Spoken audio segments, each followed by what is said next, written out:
Welcome to Tinseltown Twists and True Crime Shockers, where the glitz and glamour of Hollywood meet the chilling intrigue of true crime. I'm your host, and on this channel, we're going to take you on an exhilarating journey through the heart of Tinseltown like you've never seen before. But that's not all. We're here to serve up the hottest celebrity gossip, messy situations, and drama that keep you hooked. Whether it's the latest feuds, shocking revelations, or the most bizarre twists in the entertainment industry, we've got you covered. Expect the unexpected as we delve into the lives of your favorite stars, exploring their rise to stardom and the dramatic falls from grace. We'll also dive deep into the spine-tingling true crime cases that have left investigators baffled and audiences on the edge of their seats. Today we meet the charming Casanova Simon Hyatt, aka Simon Leviev, the tale of a swindler. Like most, his life started with humble beginnings. Early life in Ramat El Canaan laid the groundwork for his future exploits. The son of the chief rabbi of El Al Airlines, his upbringing was steeped in religious tradition. However, Leviev was drawn to a different path. At 15, he moved to Brooklyn, New York, and soon showed signs of the deceptive behavior that would define his adult life. Early accusations of credit card misuse and minor cons set the stage for more significant criminal activities. Leviev's criminal career escalated in his early 20s. Charged with theft, forgery, and fraud in Israel, he showed an early penchant for deceit. His methods were simple yet effective: stealing checkbooks, forging checks, and escaping authorities with fake passports. His escape to Europe marked the beginning of a spree of more ambitious and heartless scams. Using the dating app Tinder, Leviev, now masquerading as the son of a diamond mogul, lured unsuspecting women with his charm and apparent wealth. He presented himself as a jet-setting entrepreneur, wooing women with extravagant dates and lavish gifts.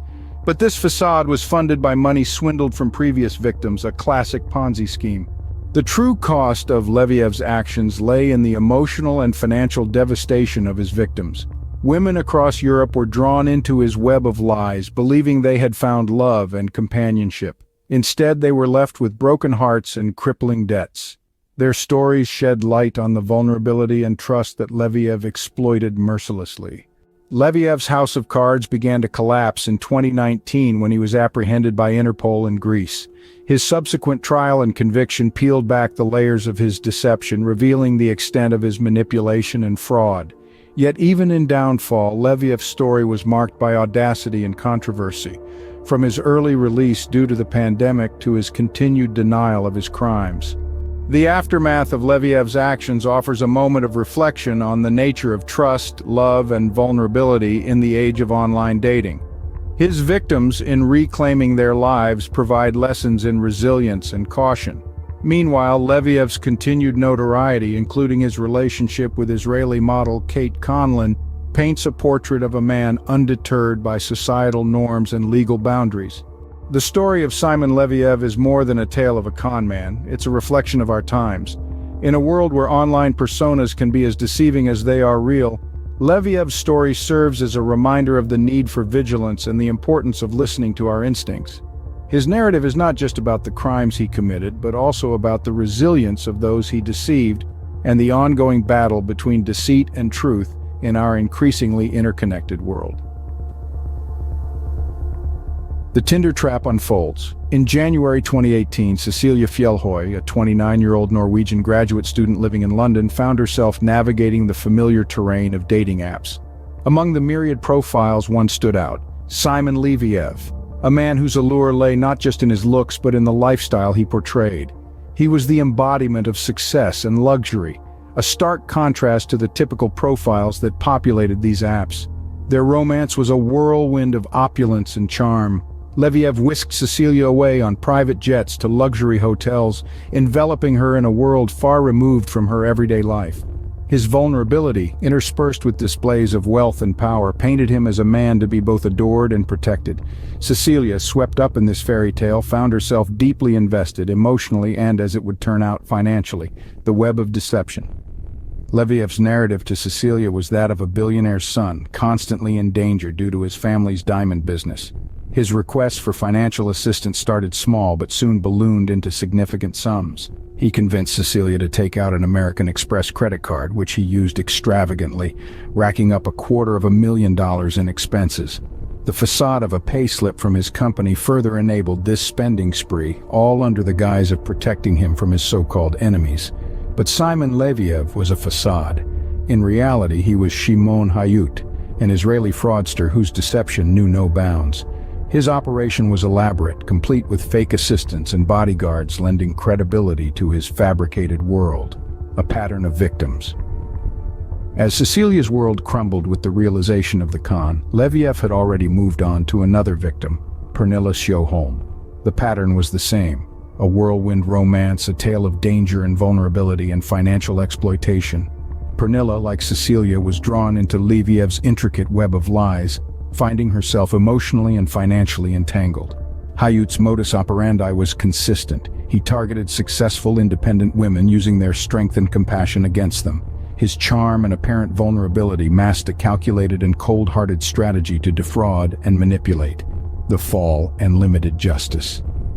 The net began to close on Hayut in November 2019. Thanks to the efforts of his victims who bravely collaborated with the police, Hayut was finally apprehended. However, the aftermath was bittersweet. While he was imprisoned for 18 months, the charges did not include defrauding Cecilia, Pernilla, and the other women he had manipulated. They were left to grapple with the financial and emotional fallout of his actions. Hayut served only 5 months of his sentence, released early amidst the pandemic.